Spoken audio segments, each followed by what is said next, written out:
what's up guys? Joe here from JPRC.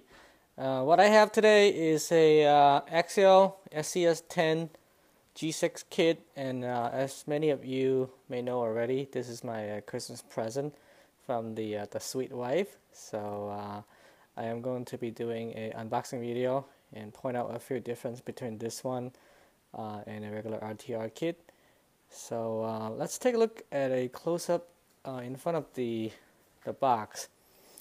As you can see up top right here, there's no electronics included. It's a complete assembly kit for the builder's kit. And for the Axial box, the design, it's really nice. The quality of the box, from the print, from the quality of the print, it looks really nice. It's one of those boxes you want just to keep and having sitting around, just for display. One thing I was bumped by a little bit from the shipping here. When I got the box was slightly damaged, but everything inside they're still looking pretty good. There's no damage inside, but that's a little bummer, but it's not a biggie. So let's take a look at the side of the box to see what we got in there. So here we're looking at the side of the box. To start off on the left side, we can see that there are these icon shocks. This is another feature of the kit version. You don't get these when you're buying the RTR version, and these shocks they look amazing. To start off, we have these machine pistons, so that's going to give you a very consistent damping action across all four corners. And looking at the shocks itself from the bottom up, we can see there's a titanium nitride shafts, strong, smooth, long-lasting, and it does have a dual spring setup, and it looks really nice. Fully adjustable aluminum body. It appears to have a reservoir in here, and it's got a really nice icon logo in there. I hope it's functional. I do not have any experience with these ones before, but I hope it's functional. But even if it's not functional, just for the looks, it looks fantastic. And on top, it appears to have a plastic cap, but that should be all right. And moving across a little bit, we have these threaded aluminum links, and this is another feature that you don't get when you're buying the RTR version. They not only look good, but functionally it'll give you more rigidity, much more stronger than the plastic links. So onto the side, we're seeing a heavy-duty differential locker. So for any crawling, you definitely want to have all the diffs locked. And as far as the axle housing goes, I believe these are plastic, the same ones as the one you get on the RTR version. So moving on to the other side of the box, and we're looking at some of the standard features here. To start off, we have the standard transmission here. We also have a slipper clutch, and these are the same one as you can get on the RTR version. You get some illustrations of the opening of the gearbox in there, and how you have a protective gearbox. WB8 wild bore drive shafts. I believe these are the same one as you can get on the RTR version. Also the same one as you get on the Axial Yeti.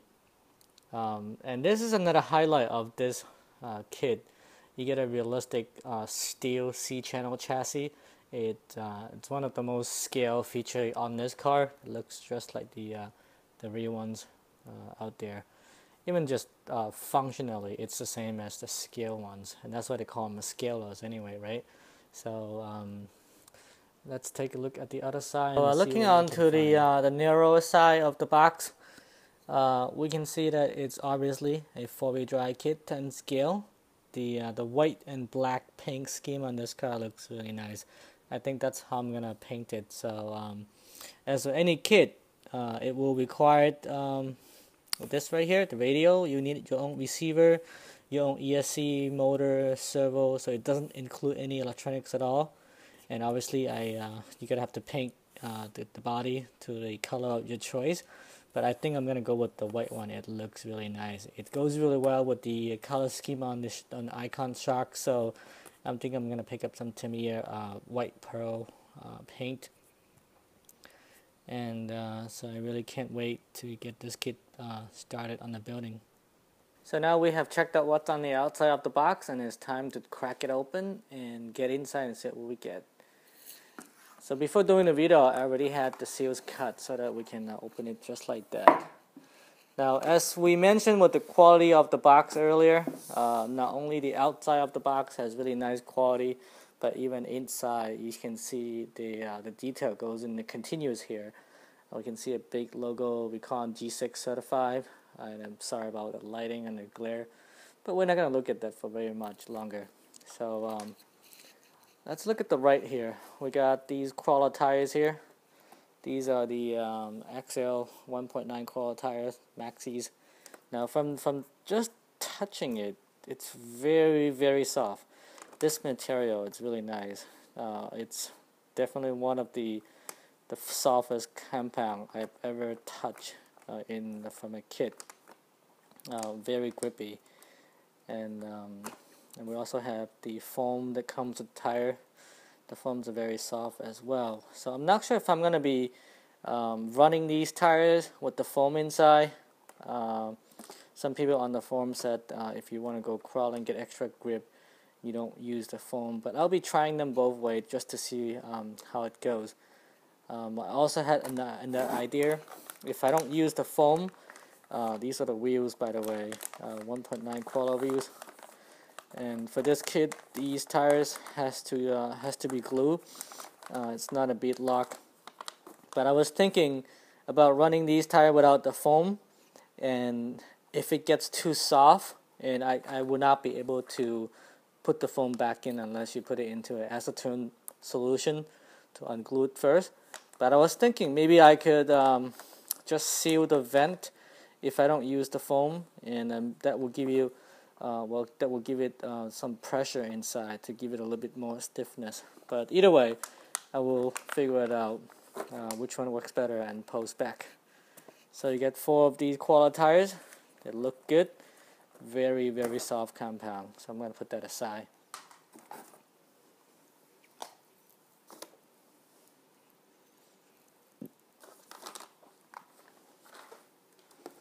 So on to the first bag of plastic on top. So we have a lot of links in here. These are links you got for the slipper clutch, the motor cover, all these links. SBA. So I'm not very familiar with this kit or most Axial cars in general, so I'm not sure. We have a diff body mount.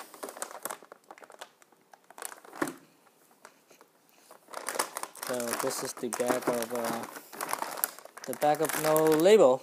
Well, it looks like it's got the diff housing and some other drive shafts, some other end points in there. So, well, the back of no label. I'm going to put it aside. We also have plastic one. These are the you can see that's the poison spider bumper. That's also a unique feature of this kit, and that's another reason why I picked up this one. Well, I request to have this one picked up. Anyway, you can see the light housing in there. Really cool feature. Definitely going to be getting some LED lights to put in there. The bumper looks nice.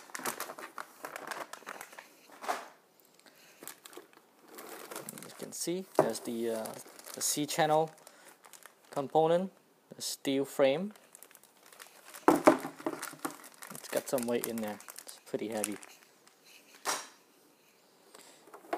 And obviously, we have the body. It will need the required trimming, but the lines are pretty well defined, so trimming it and painting it won't be a problem. And as I mentioned, I'll be painting it white as it appears on the box. So moving in, we have some other body parts. I think this is the windshield. So and then we have this one right here. I'm not sure what part of the body, but we'll figure out when we get to it. So we have another bag.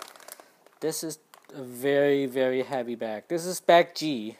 Looks like we got the hubcap for covering up the wheel nut. Lots of metal parts. We see the aluminum links in there. Battery tray plate of the aluminum links. That's why they're heavy. Yeah, I think it has the RECON shocks in there as well. I can see those titanium nitride shafts in there already. Part G, and then we also have part B in one bag. Yeah, it's really, really heavy here. That's quite a lot of weight. And here we have the shock fluid, some grease, battery strap. It does have tread locks in there, a T-wrench, some double-sided tape. Now, I'm not sure what this will do. I think it's just for display. These little tire axial green plastic pieces for displaying, so that you can kick up the tire while it's standing there. So this is another bag. This is the last bag of plastic parts. It looks like it's got the gears, the servos,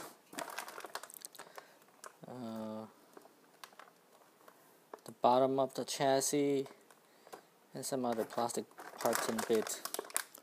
Yeah. And lastly, we have this instructions manual, the owner's manual. We got the RECON stickers in there, really awesome. And this is why it's so awesome and why you want to get a kit, because it comes with all these decals, and you can put them any way you want it and paint them any color scheme. So that's it. That's all we have in the box. So in the upcoming weeks, I'll be spending a lot of time putting this together.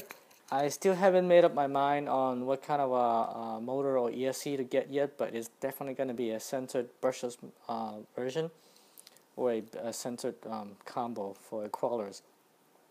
So if you guys have any suggestions, definitely let me know. I'll be happy to try them out. If you want me to try something that you haven't tried before, I will definitely try to see if I can afford it and then put it into the next project. So for now, that's all I have, and I hope you guys enjoyed the unboxing video of the SCX10 G6 kit. And if you enjoyed the video, make sure to subscribe and give it a thumbs up. And thank you guys. I'll see you next time.